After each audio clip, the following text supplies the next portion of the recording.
बिस्मिल्लाहिर्रहमानिर्रहीम। अस्सलाम वालेकुम दोस्तों। रोमानिया बहुत ही जो है ना वीज़े दे रहा है। बहुत ही अच्छी वीज़ा रेशो है रोमानिया की। 100% में से समझ लें कि 100% ही वीज़े मिल रहे हैं रोमानिया के। तो भाई एक मेरे यहाँ पे मेरी सिटी के पास ही एक सिटी है, वहाँ मेरे दोस्त हैं आउट ऑफ कंट्री भी मेरे साथ कुछ टाइम स्पेंड किया उन्होंने दुबई में। तो उनकी ना मुझे कॉल आई है, कल सुबह मेरे ख्याल में आई होगी, और कल 10 मुहर्रम थी। तो 9 और 10 मुहर्रम को मैंने वीडियोस नहीं बनाई। तो जो है ना मैंने कहा यार मैं आपको रोमानिया पे जो है ना आप वीडियो बना के अपडेट कर दूंगा।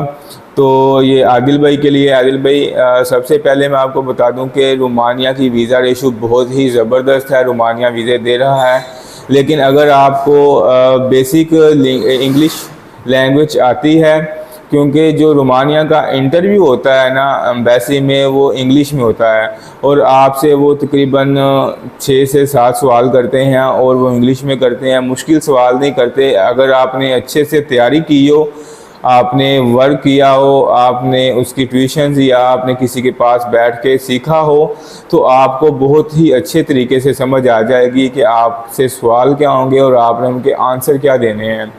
तो सबसे पहले आपको बताता चलूँ कि रोमानिया जाने के लिए सबसे पहले आपने ऑनलाइन अप्लाई करना पड़ता है आपको।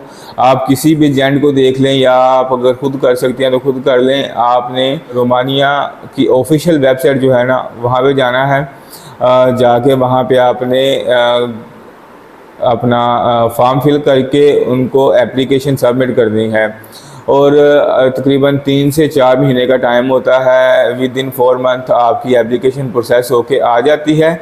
इसके बाद आपने फिर जो डॉक्यूमेंटेशन है वो तैयार करके अपनी फ़ाइल लेके जानी है एम्बेसी। वहाँ जाके आपने अपनी एम्बेसी में फ़ाइल जमा करवानी है, और तकरीबन 2 महीने का टाइम ये होता है। तो कॉल आ जाती है इंटरव्यू की। आपने इंटरव्यू जब देने जाना है ना, तो इंटरव्यू के दौरान वो आपसे सवाल पूछते हैं, बेसिक सवाल पूछते हैं। यही पूछते हैं कि भाई आप यहाँ क्या करते हैं, आप वहाँ जाके क्या करना चाहेंगे, आप किस कंपनी में जा रहे हैं, या आपका वीज़ा अगर ख़त्म हो जाता है कल को, 2 साल का वीज़ा है, 2 साल बाद आपका वर्क परमिट ख़त्म हो जाता है, तो फिर आप क्या करेंगे, वापस आएंगे, वहाँ रुकेंगे, वगैरह वगैरह। तकरीबन ऐसे ही सवाल कुछ करते हैं वो।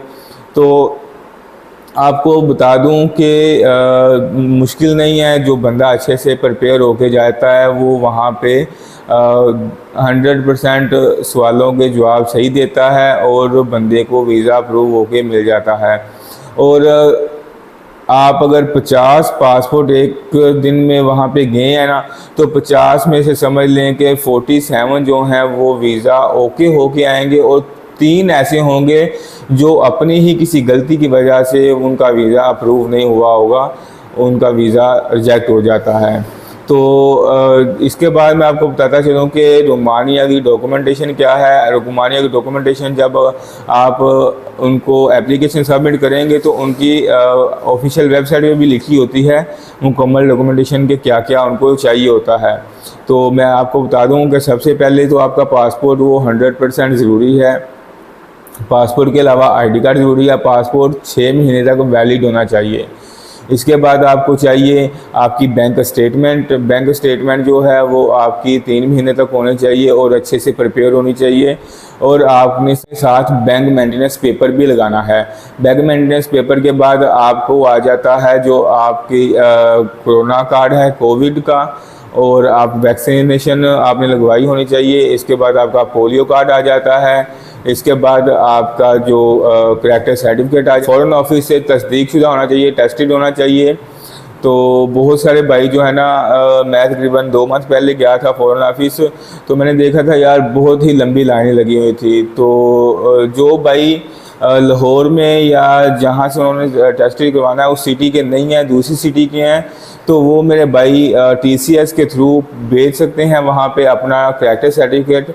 और उसमें आपको मैं एक अलग से वीडियो बना के बता दूंगा कि करैक्टर सर्टिफिकेट आपने कैसे टेस्टेड करवाना है। तो ये जो डॉक्यूमेंटेशन मैं आपको बता रहा हूँ, आपने पिक्चरें भी साथ लगानी हैं, अपनी पासपोर्ट साइज़ पिक्चरें होती हैं वो भी साथ लगानी हैं वाइट बैकग्राउंड के साथ। इसके बाद आपको मेरे ख्याल में तकरीबन यही डॉक्यूमेंटेशन चाहिए। तो इस डॉक्यूमेंटेशन को आप लेके फ़ाइल सबमिट कर सकते हैं। तो अगर आपको भी किसी किस्म की इंफॉर्मेशन की ज़रूरत हो तो आप मुझे कमेंट बॉक्स में बता सकते हैं।